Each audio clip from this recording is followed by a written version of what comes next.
From the earliest writings of man, we know that the human race has been comprised of the haves and the have-nots. When I was a kid back during the Great Depression, I was obsessed with a desire to know what invisible something separated the haves from the have-nots, being a have-not. I wanted to know why so few managed to be well off financially in a country where success is available to everyone. For example, in checking the Statistical Abstract of the United States, published by the Bureau of the Census, I discovered, just lately, that only 10% of the men in this country, 65 years of age and older, have incomes of $6,000 or more a year. More than 80% of all men 65 or older have incomes under $4,000 a year. Only 7.6% have incomes between $7,000 and $10,000 a year, and only 3.7% have incomes of $10,000 a year or more.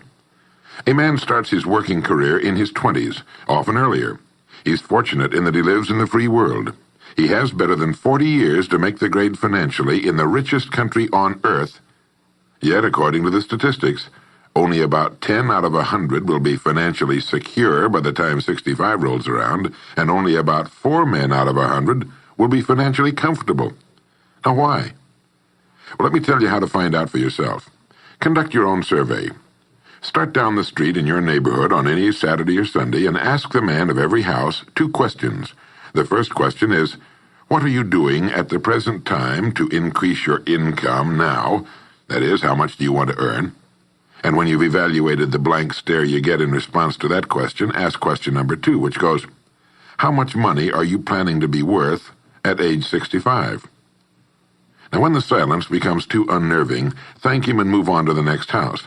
Ask 50 men, 100, 1,000, until you're completely convinced that the reason men don't make more money during their working lives, and the reason men aren't financially independent by the time they're 65, is simply that they seldom, if ever, do any constructive thinking on either subject. It's that simple, unfortunately. The reason it's so easy to earn far more money than the average man earns in this country is that so very few, are going about it the right way. This is a race without enough contestants to bother about.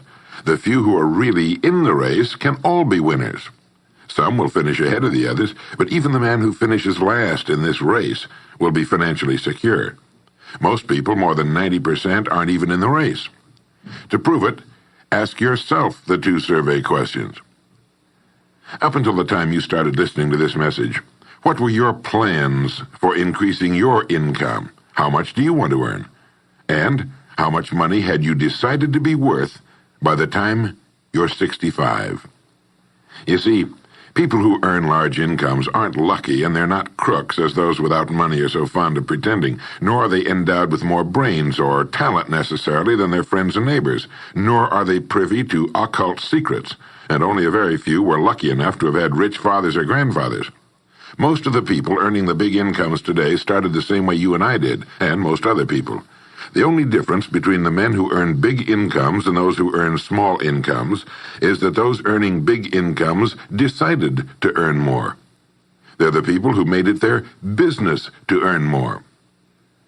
You see, a woman who does not think about baking an apple pie for dinner tonight will never think of looking up the recipe for apple pie. Without the decision for pie, there's no motivation for checking out the recipe. A man who does not think about driving his car to St. Louis, Missouri, or Nacogdoches, Texas, will never get road maps which show how to get to St. Louis or Nacogdoches.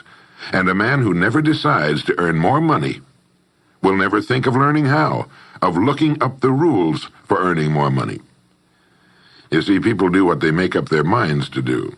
So get rid of the ancient superstition once and for all that people who earn big money are special people, or lucky, or get the breaks, or had money to begin with, or knew someone, or are smarter, or anything else.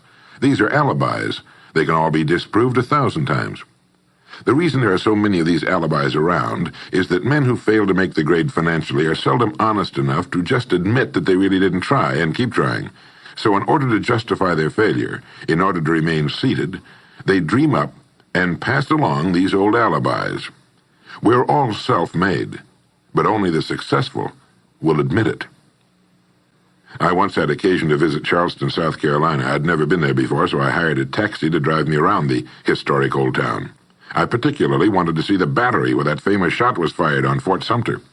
Along this beautiful drive, some of Charleston's oldest and finest homes look out over the bay. I commented to my cab driver on what lovely homes they were, and he said, yes, some of those homes have 40 rooms. And then he thought a moment and he said, and every one of them is owned by a crook. This is how the have-nots justify themselves and their lot in life. I didn't say anything because I didn't feel I was entitled to advise him or try to straighten out his thinking. This is a free country where as long as he doesn't hurt others, everyone has the unalienable right to be just as wrong as he wants to be. As Thomas R. Lounsbury, the American scholar and educator, put it, we must view with profound respect the infinite capacity of the human mind to resist the inroads of useful knowledge.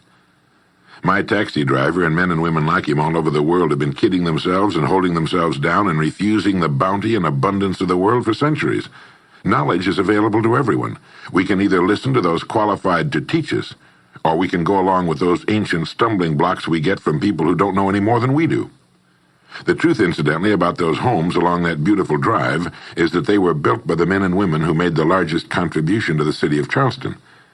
In just a moment, I'm going to give you the formula for getting rich, but before I do, I want to remind you of something.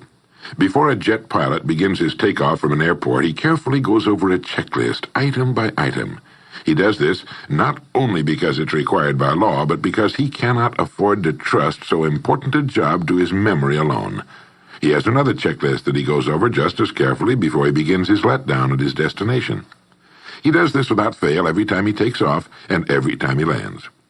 Well, I think living successfully is as important as flying an airplane. And because of this, I think each of us needs a checklist too. And that's why there's one included with this cassette. We need a checklist to go over item by item before we take off in the morning and before we drop off to sleep every night. So I want to recommend that you affix the checklist to your bathroom mirror. Stare at it as you brush your teeth in the morning and stare at it again as you prepare for bed at night. Go over each item, and as you do, think of what each item represents. Now here's number 1. It's the formula for getting rich. It also explains why you're in your present position, whether you're earning $6,000 a year or $16,000 or $60,000 or $600,000. It applies to every adult, whether he's employed or unemployed. It applies to the richest man and to the poorest, and every person in between. And here it is. Our rewards in life will always be in exact proportion to our contribution, our service. Now that's what the formula means as the first item on your checklist. Memorize it. Our rewards in life will always be in exact proportion to our contribution, our service.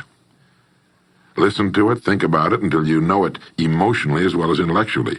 It might give you some slight feeling of superiority to realize that there's probably not another man within a mile of where you live who knows it.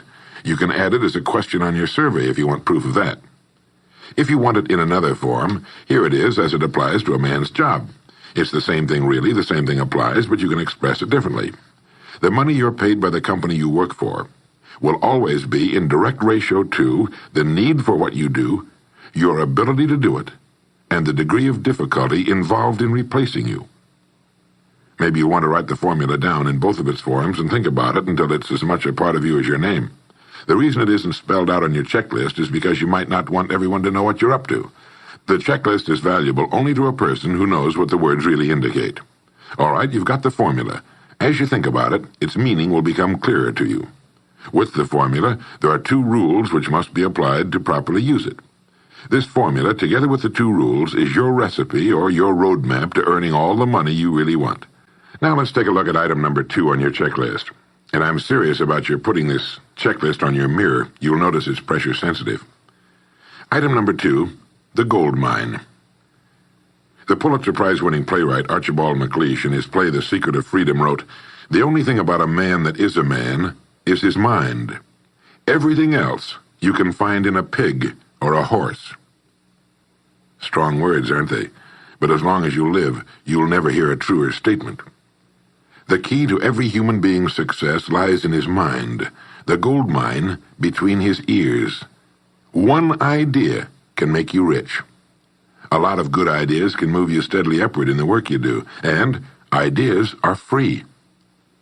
Now just think, there's nothing now being done commercially that will not be done better, much better in the years ahead. Next year's homes and most of what's in them will be better than this year's. Next year's cars will be better. Next year's manufacturing, distributing, marketing, and selling and advertising should be better. Nothing is now being done as well as it must be done in the future, and every innovation, every new improvement will be somebody's brainchild. Now, what's your specialty? How many good ideas have you come up with during the past year? If you continue on as you have in the past, where will you be and what will you be earning, say, a year from now, 5 years from now? Every day of our lives, we walk or drive by more opportunity than we could develop in a lifetime, in 50 lifetimes. Back in the 20s, Sinclair Lewis wrote that you can kidnap a man, blindfold him, take him to any city in the country, with a couple of notable exceptions, put him in a chair in the downtown area, take off his blindfold, and he could sit there a week and not be able to tell you what town he's in. The streets are all alike. The buildings are all alike. The businesses all look alike. This is still largely true today. The reason for this being that most businessmen in this country are playing a game called follow the follower. If a man goes into business, no matter what line it happens to be, the first thing he does is make certain that his place of business, outside and inside, looks exactly like every other place of business of that type in the country. Do you know why? It's because he's been playing copycat since he was a year old and does it without thinking about it. For the same reason kids dress alike in school. He wants to be one of the gang. He doesn't necessarily examine all the business establishments in his field and pattern his on the one outstanding example, the one that inspires him, the one that he can really believe in. He just does what everybody else in his business is doing, and by this simple process, he guarantees his own mediocrity. Whose drum are you marching to, if indeed you're marching to anyone's, and why? Remember, whatever you now do for a living will be done differently, quite differently, a few years from now. Never in the history of mankind have the opportunities for all of us been so great. But the great majority of people will be the beneficiaries of progress, not those who bring it about. Which group are you going to belong to? If you want to be a contributor, not just a beneficiary, here's the first rule. It appears on your checklist as the gold mine. So, think. Think deliberately and with a purpose. Use the gold mine between your ears. Begin by thinking at a special time every day. Back during the Depression, a New York lumber dealer was growing rich while other lumber dealers were going broke. When asked how he did it, he said, "Every evening when I get home, I close myself up in a quiet room, sit in a comfortable chair, and ask myself, how will my business be conducted 10 years from now? Then I try to do it now." Instead of competing with every other lumber dealer, which is what they were doing, he was creating. He was doing the very thing man was designed to do, the very thing man does best. A company growing at the rate of 10% a year will double its size in less than 8 years. But a man can improve his effectiveness 50%, or 100% a year, or more. The experts tell us that every one of us has within him deep reservoirs of ability, even genius, that he habitually fails to use.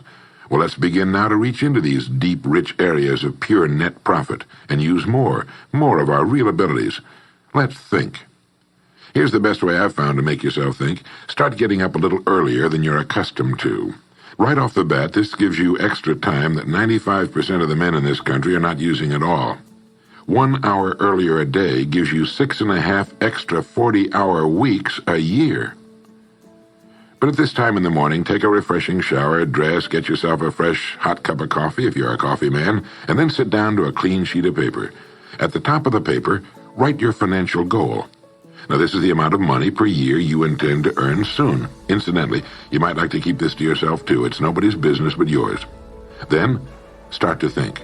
Think about your goal and what it'll mean to you and your family. Then see how many ideas you can come up with to help you reach that goal. Ideas to improve what you now do for a living. Ways of increasing your contribution to match your income goal. You know, jobs don't have futures. People do. No matter what line of work you may be in, there is within it more than enough opportunity to last a lifetime. You don't have to think of brand new ideas or revolutionary new ways of doing things, although you well might come up with some. Think of ways of improving what is now being done. If you are to increase your income by the amount you specified, you must find ways of increasing your contribution, your service. And the key to this is to be found in your mind, in that gold mine between your ears. Try for 5 ideas every morning and write them down, and save those sheets of paper in a special idea file. Many, perhaps most of your ideas will be worthless, but some of them will be very good. A few will be excellent, and every once in a while you will come up with something really outstanding. You see, 5 ideas a day is 25 a week if you don't think on weekends. Now that's more than 1,000 ideas a year. One idea can get you to that income you're shooting for. The law of averages swings so far in your favor you just can't miss. Try to develop a sense of expectancy. That is, try to hold the feeling that the goal you're shooting for is a sure thing, and that it's only a matter of time before it's realized. You know, Henry Ford didn't start making cars until he was 45. A friend of mine started a new company at 65. He's still going strong, and his new company has sales of better than $300 million a year. It's almost never too late. Try not to think of things outside of your own line of work or whatever it is you're most interested in. To think well and profitably, you must discipline your thinking. Keep it on course, controlled, keep it in one field, specialize. Now for the final item on your checklist. It appears as the word. And the word is attitude. Attitude has been called the most important word in the language. William James put it this way. He said, "The greatest discovery of my generation is that human beings can alter their lives by altering their attitudes of mind." Now, this is something to think about. Can alter their lives by altering their attitudes of mind. It's another way of saying we become what we think about. Look at it this way. Your total environment, if you've been an adult for any appreciable period of time, your total environment is a reflection of you as a person. The house and the neighborhood in which you live, the car you drive, the clothes you wear, the job you do, the people with whom you regularly associate. Your total environment is an exact and merciless mirror of you as a human being. Now, if you feel your environment can stand some improvement, you have only to improve your attitude, and your world will gradually change to reflect the changing person. Here's how to change your attitude. Beginning now, begin to act as would the person you most want to become. Now that is, if you were already in possession of the goal you're shooting for, how would you conduct yourself in all of your affairs? Well, do it now, and tomorrow, and the next day. Begin now to act the part of the person you most want to become, and you'll end by becoming that person. Subtly, in little ways, in the way you dress, in the way you talk, in the unfailing courtesy you show to every person with whom you come in contact, begin to act the part of the person who has already achieved that which you're shooting for. The German philosopher Goethe gave us the secret when he said, before you can do something, you must first be something. When you behave like the person you most want to become, the things that person would have will tend to come to you. It's simply cause and effect. Don't be in too big a hurry. It takes longer to build a skyscraper than a chicken coop. Build slowly, steadily, and well. Then when you make it, you'll keep it. You'll stay on top. Always be suspicious of the so-called get-rich-quick scheme or sudden success. Never forget that word, attitude. It's your attitude toward the people with whom you come in contact that will determine their attitudes toward you. The person with a great attitude toward life and the world is the person other people call lucky. He's not lucky. He's just using our old friend, cause and effect. His causes are excellent, and his effects have to be just as good. Well, that's it. 3 things to remember. 3 things to practice every day. If you spent 16 hours a day, 7 days a week practicing your golf swing, in a relatively short time, you'd have a grooved, beautiful swing like the pros. So practice your new attitude every day, every waking hour. Practice thinking a few minutes every morning, and you'll find yourself thinking all day long. And remember the formula. Our rewards in life will always be in exact proportion to our contribution, our service. Go over the ideas in this message every day until they're as much a part of you as your name and your temporary address. You'll notice that each time you listen, you'll hear something new. You'll get a new idea you failed to get before. This is Earl Nightingale, and thank you.